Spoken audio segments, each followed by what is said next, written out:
আসসালামু আলাইকুম।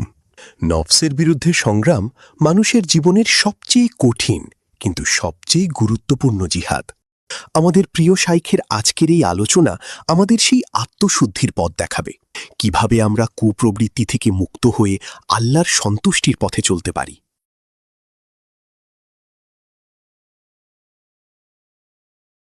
মানুষের যত পাপ রয়েছে, সমস্ত পাপের মূল কারণ হচ্ছে কি করা? নফসের গোলামি করা, কুপ্রবৃত্তির অনুসরণ। এটিকে আরেকটি ভাষা বলা হয়, সেটি হচ্ছে মনের পূজা করা। কি করা? মনের পূজা করা, মানে আপনার মন যা বলছে তাই আপনি করছেন, বলছেন, আর সেভাবে চলছেন। এটা হচ্ছে মনের পূজা। আল্লাহ রাব্বুল আলামিন কিসের অনুসরণ করতে বলেছেন? এটি কি বললাম? কুপ্রবৃত্তির অনুসরণ, তাই না? এটি আল্লাহ রাব্বুল আলামিন নিষেধ করেছেন, কারণ এটি মানুষের জীবনকে ধ্বংস করে দেয়। যদি আমরা দেখি পৃথিবীর মানুষকে, এমনকি মুসলিমদেরকে, তো অধিকাংশ মানুষ ওহীর অনুসারী, আল্লাহর নাজিলকৃত বিধানের অনুসারী, নবীর অনুসারী। কার অনুসারী? কুপ্রবৃত্তির অনুসারী। এখন আমাদের বিষয়বস্তুতে আসে, অধিকাংশ মানুষ, পৃথিবীর অধিকাংশ মুসলিম মনে যা লাগছে তাই খাচ্ছে, তাই ইনকাম করছে, তাই বলছে, তাই করছে। মন চাইলে মুসল্লি হয়ে গেল, মসজিদে হাজির। মন চাইলে তাহাজ্জুদও পড়ে নিল। রমজানে দেখবেন বেনামাজিও তারাবি, মাশাআল্লাহ, কায়েমি তারাবি। মন চাইলো তখন ফজর ঘুমিয়ে থেকে গেল, মন চাইলো তখন জেনা ব্যভিচারে লিপ্ত হয়ে গেল, মন চাইলো তখন মাজারে চলে গেল, মন চাইলো তখন আল্লাহর সামনেও কান্নাকাটি করলো। মনের পূজারী, মন যা বলে তাই করে, তাই বলে সেই মোতাবেক চলে। এটা হচ্ছে কুপ্রবৃত্তির অনুসরণ, এটি হচ্ছে নফসের গোলামি, এটি হচ্ছে মনের পূজা করা। রব্বুল আলামিন ইরশাদ করেছেন, আফারাআইতা মান ইত্তাখাযা ইলাহাহু হাওয়া।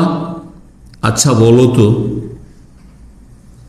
এমন ব্যক্তি সম্পর্কে যে তার এলাহ বানিয়ে ফেলেছে হাওয়াহু, তার কুপ্রবৃত্তিকে, তার মনকে এলাহ, মাবুদ, উপাস্য বানিয়ে ফেলেছে, মানে মনের পূজারী হয়ে গেছে, মনের পূজারী হয়ে গেছে, প্রবৃত্তির অনুসারী হয়ে গেছে। মানে ইত্তাখাযা, এখানে ইত্তাখাযা আল্লাহ বলেছে, সে গ্রহণ করে নিয়েছে, মেনে নিয়েছে তার কুপ্রবৃত্তিকে কি হিসাবে? তার উপাস্য হিসাবে, মাবুদ হিসাবে। তার আল্লাহ মাবুদ থাকেনি। আল্লাহর আদেশ নিষেধ আমার জীবনে প্রতিফলিত হবে। আমার কাজ হচ্ছে আল্লাহ এবং তার রাসূলের আদেশ নিষেধের বাস্তবায়ন করা। এই আকীদায় বিশ্বাসী নয়, এই কথাই, এই মূলনীতিতে বিশ্বাসী নয়, বরং মনের কি করে? মনকে নিজের মাবুদ, উপাস্য বানিয়ে ফেলেছে। যারা মনের পূজারী, নফসের গোলাম, কুপ্রবৃত্তির অনুসারী, তাদেরকে আল্লাহ তাদের জ্ঞান থাকলেও পথভ্রষ্ট করেছেন। জ্ঞান পাপী, জানে যে সুদ হারাম, জানে যে ঘুষ হারাম, আর তারপরে জুলম অত্যাচার, জানে যে খুন করা চরম অপরাধ, জানে চুরি ডাকাতি করা অপরাধ, জানে জেনা ব্যভিচার হচ্ছে নোংরামি, সব জানে। ওয়াদাল্লাহুল্লাহ আলাইহিম, কিন্তু আল্লাহ তাদের জ্ঞান থাকা সত্ত্বেও তাদেরকে পথভ্রষ্ট করেছেন। কোন মুসলিম জানেন না যে বেনামাজি সে ভালো মানুষ নয়? ভালো মানুষ নয়, অপরাধীরা ভালো মানুষ নয়। জি, তারা জানে অথবা জানার সুযোগ আছে, তারপরে পথভ্রষ্ট। ওয়া খাতামা আলা সামঈ ওয়া কলবি, মনের পূজা কেন করে? নফসের গোলামি কেন করে? কুপ্রবৃত্তির অনুসরণ কেন করে? কারণ আল্লাহ তাদের এই পাপের কারণে, পাপের কুফল হচ্ছে তাদের শ্রবণ শক্তিতে মোহর লাগিয়ে দিয়েছেন। ওয়া কলবিহি, তাদের কলবে আল্লাহ মোহর মেরে দিয়েছেন। ওয়া জাআলা আলা বাসারি গিশাওয়া, আর চোখের ওপর আল্লাহ পর্দা ফেলে দিয়েছেন। চোখ থেকেও দেখেন না, কান থেকেও ভালো কথা শোনেন না, শোনার মতো শোনেন না, এবং অন্তর থেকেও হিতাহিত জ্ঞানকে কাজে লাগাই দেয়। মানে সবচেয়ে বড় পথভ্রষ্ট কে? মিম্মান ইত্তাবা হাওয়াহু, যে নিজের কুপ্রবৃত্তির অনুসরণ করলো, যে মনের পূজা করলো, নাফসের গোলামি করলো, বেগাইরে হুদাম মিনাল্লাহ, আল্লাহর কোন দিক নির্দেশনার তোয়াক্কা করলো না, পরোয়া করলো না। আল্লাহু আকবার। আল্লাহ কি বলেছেন, করতে বলেছেন, অনুমতি দিয়েছেন, ফরজ করেছেন না হারাম করেছেন, ও জানার উপর দরকার নেই, আর জানলো পালন করার কোনো প্রয়োজন নেই, ধার ধারে না। ওর চাইতে বড় পথভ্রষ্ট আর কি আছে? ওর চাইতে বেশি অধম কি আছে? ইন্নাল্লাহা লা ইয়াহদিল কওমাজ জালিমিন, এরা হচ্ছে জালেম সম্প্রদায়। জালেমকে আল্লাহ কখনো হেদায়েত করেন না। আল্লাহ, যারা মনের পূজারী, নফসের গোলাম, তাদেরকে আল্লাহ হেদায়েত করেন না। এই জন্য যারা চরিত্রহীন হয়ে যায়, দেখবেন যারা সমকামিতে লিপ্ত, উদাহরণস্বরূপ 2-4টি পাপের কথা, বিভিন্ন পাপের কথা বলি, কারণ সমস্ত পাপের মূল হচ্ছে কি? কুপ্রবৃত্তির অনুসরণ, নফসের গোলামি, মনের পূজা, সমস্ত পাপে মানুষকে জড়িয়ে দেয়।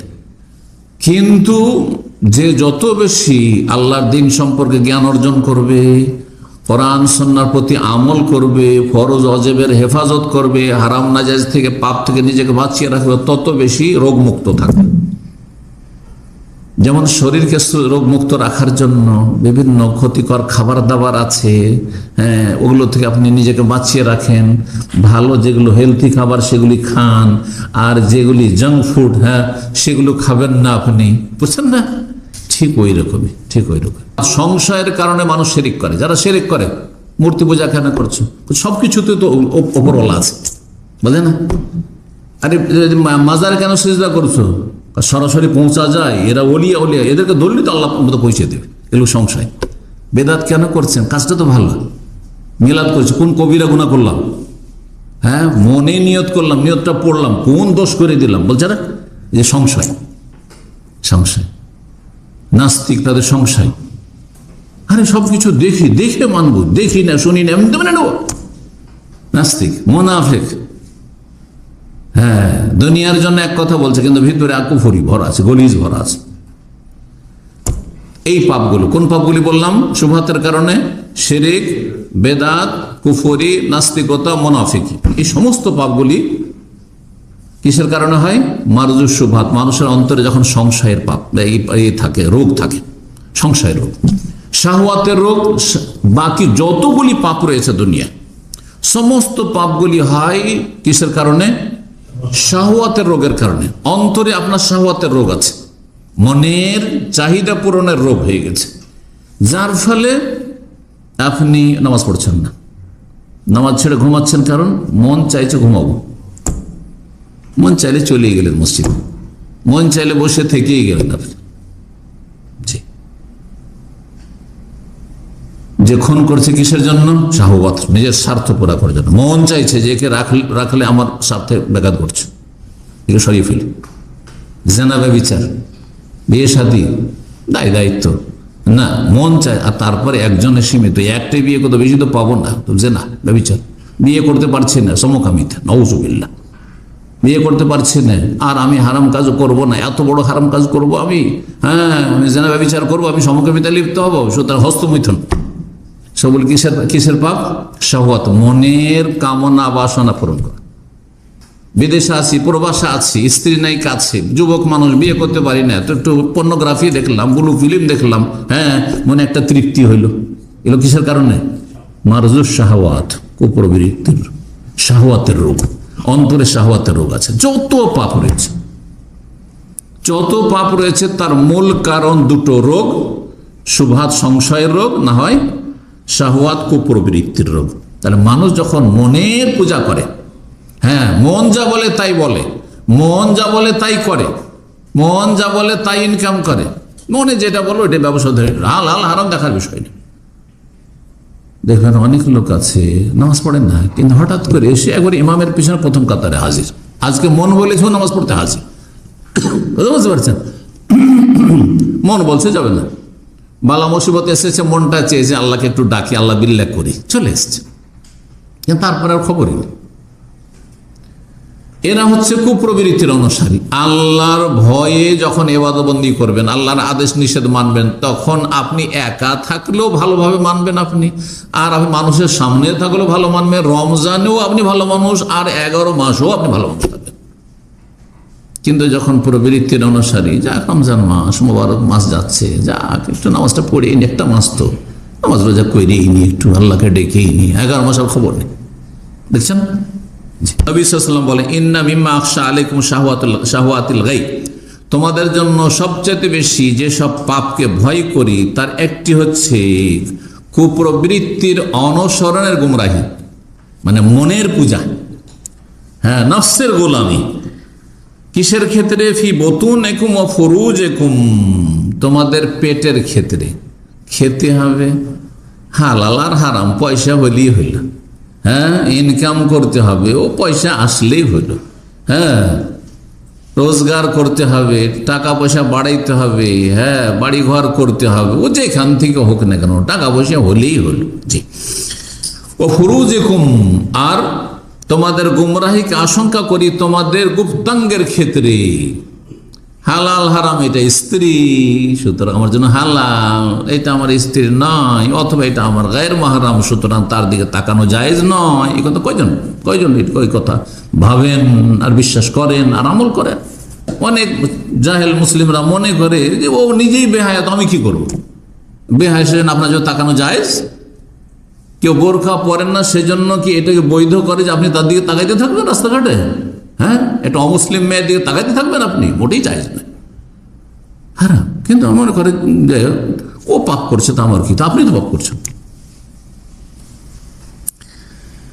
তো তোমাদের জন্য আশঙ্কা করি গুমরাহি, শাহওয়াতের গুমরাহি, কুপ্রবৃত্তির গুমরাহির। কিসের ক্ষেত্রে? পেটের ক্ষেত্রে, পেট পূজার ক্ষেত্রে। অফুরুজিকুম, আর লজ্জা স্থানের ক্ষেত্রে, যে হালালে তোমরা সীমাবদ্ধ থাকো না। কেউ হস্তমৈথনে চলে গেল, কেউ সমকামিতায় লিপ্ত হয়ে গেল, কেউ জেনাব্যভিচারে লিপ্ত হয়ে গেল, কেউ পরকীয়া প্রেমে লিপ্ত হয়ে গেল। আজি নবী সাল্লাল্লাহু আলাইহি ওয়াসাল্লাম আরো বলেছেন, যারা কুপ্রবৃত্তির অনুসারী তাদেরকে তাদের মনের পূজা, নফসের গোলামি ধ্বংস করবে। এটি ধ্বংসাত্মক বিষয়। এই মর্মে রাসূলুল্লাহ সাল্লাল্লাহু আলাইহি ওয়াসাল্লাম হাদিস, সালাসুন মুনজিয়াতুন, 3টি বিষয় রয়েছে মানুষকে মুক্তি দান করবে, মানুষের জন্য নাজাত, মুক্তির উপায়। 1 নম্বর, খাশিয়াতুল্লাহ তাআলা ফিস সিররি ওয়াল আলানিয়া, যদি আল্লাহকে ভয় করেন, আপনি সবার সামনে থাকলেও আল্লাহকে ভয় করেন, আর নির্জনে একাকী থাকলেও আল্লাহকে ভয় করেন। আপনি যেমন আপনার সোশ্যাল মিডিয়াতে কোনো খারাপ ছবি আমাদের সামনে এখানে দেখবেন না, তেমনি রুমে তালা বন্ধ করে, দরজা বন্ধ করেও আপনি দেখবেন না। এটা যদি থাকে তাহলে এটি আপনাকে আল্লাহর আযাব থেকে মুক্তি দান করবেন, জাহান্নামে যাবেন না আপনি, কবর আযাব থেকে আপনি মুক্তি পাবেন। আর দ্বিতীয়, আল্লাহর আযাব থেকে রক্ষার উপায় হচ্ছে যে আপনি সুবিচার করবেন সবার ক্ষেত্রে। কার ওপর সন্তুষ্ট আছেন, আপনার মনের মতো লোক, পছন্দের লোক, সেই ক্ষেত্রেও সুবিচার করবেন, হ্যাঁ, ন্যায় বিচার করবেন, ন্যায় নীতি অবলম্বন করবেন। আর যদি কারো রাগও থাকে, শত্রুতাও থাকে, আক্রোশও থাকে, যে পরলোক, ও আমার দুশমন, ও আমার হিংসু, হ্যাঁ, তারপরেও তার ক্ষেত্রে কি করবেন? আপনি ন্যায় নীতি অবলম্বন করবেন। ওয়ালা ইয়াজরিমান্নাকুম শানাআনু কওমিন আলা আল্লা তা'দিলু, কোন জাতির সাথে, কোন ব্যক্তির সাথে যদি দুনিয়ার কোন স্বার্থের কারণে তোমার বিদ্বেষ থাকে, শত্রুতা থাকে, তাই বলে তুমি নাইনসাফি করবে, অবিচার করবে, এটা চলবে না। আল্লাহ কঠোর নিষেধ করেছে। তোমার বিরুদ্ধেও যদি কেস হয়, তুমি বলে আমি অপরাধী, ইসলাম এটা শিখিয়েছে। কোথাও দুনিয়ায় এই আদর্শ পাবেন না আল্লাহর আসমানে নাজিলকৃত বিধান ছাড়া, যে তোমার বিরুদ্ধে তোমাকে বিচার করতে হবে যে আমি দোষী। অ্যাক্সিডেন্ট হয়েছে, হ্যাঁ, আপনার প্রতিপক্ষ যার সাথে আপনার হয়তো অ্যাক্সিডেন্ট হয়েছে গাড়ির, সে হয়তো দুর্বল মানুষ, কথা বলতে পারে না, ভয় পাচ্ছে, হ্যাঁ, তখন আপনি এই সুযোগের সন্ধান নিচ্ছিলেন, ভুল আপনার, বলছেন না না ওর ভুল, খবর দেন না, আপনি আপনার বিরুদ্ধে বলবেন যে ভুল আমার, অপরাধী আমি, সে অপরাধী নয়। অনেকে আছে আমাদের দেশে, কোন রকম করে সংসারটা চলছে, নিজের হয়তো স্ত্রী ছেলে মেয়ে নেই, সেই জন্য বাপ মারার খোঁজ খবরই নেই। আরে ওখান থেকে বাবা মাকে খাওয়াইতে হবে, তারা বৃদ্ধ হয়েছে, তারা যদি আপনার প্রতিফলন না করে এত বড় না করতো, তো আপনি এই স্ত্রী ছেলে মেয়ে পেতেন? আর আপনি ইনকাম সোর্স পেতেন, যা 2 পয়সা পেয়েছেন। আমাদের দেশে আরো আরেকটি মূর্খতা আছে, শুনে রাখেন। সেটি হচ্ছে বাপ থেকে যদি সেপারেট হয়ে যায়, জুদা হয়ে যায়, তাহলে আর নাকি দায়িত্ব থাকে না। যারা একই অন্যে আছে ওরই নাকি দায়িত্ব বাপ মাকে খাওয়াইতে হবে। কত জেহালত! আমি আশ্চর্য। মৌলভী সাহেবদেরকে আমি দেখে এলাম, আশ্চর্য হয়ে যাবেন আপনি। মাদ্রাসা পড়েছে, হাফেজ আলেম, মাদ্রাসা পড়েছে, ওদেরকে আলেম বলছে এক শ্রেণীর লোকেরা, এরা জালেম। বাপ থেকে আলাদা থাকলেও বাপ মাকে খাওয়াইতে হবে, হ্যাঁ, মা থেকে আলাদা থাকলেও মাকে খাওয়াইতে হবে। এই নয় যে আমি একই অন্যের না, ও ভাই ওর সাথে আছে, মায়ের সাথে আছে, বাপের সাথে আছে, সে যেন তারই দায়িত্ব রয়েছে। কোথায় পেলেন? কোথায় পেলেন? হয়তো কলহ বিবাদ হচ্ছে, হ্যাঁ, মতের মিল হচ্ছে না, সেই জন্য আপনি সেপারেট আলাদা অন্যে খাচ্ছেন, কিন্তু দায়িত্ব পুরোপুরি একই রকম আছে। যেই ভাই আপনার বাপ মায়ের সাথে খাওয়া দাওয়া করছে তার যেমন দায়িত্ব রয়েছে, আপনি জুদা সেপারেট রয়েছেন, আপনারও এরকমই দায়িত্ব রয়েছে। কয়জন এটা পালন করে আমাদের মুসলিম সমাজে? শাইখের আলোচনা থেকে আমরা বুঝতে পারলাম, নফসের গোলামি ও কুপ্রবৃত্তির অনুসরণই মানুষের অধিকাংশ পাপের মূল কারণ। তাই আমাদের উচিত মনের খেয়াল খুশির অনুসরণ না করে আল্লাহ ও তার রাসূলের নির্দেশনা অনুযায়ী জীবন পরিচালনা করা। তবেই আমরা হেদায়েত ও সফলতা অর্জন করতে পারব। ভিডিওটি ভালো লাগলে লাইক, কমেন্ট, শেয়ার করুন। এরকম ভিডিও আরও পেতে চ্যানেলটি সাবস্ক্রাইব করে সাথেই থাকুন। জাযাকাল্লাহু খাইরান।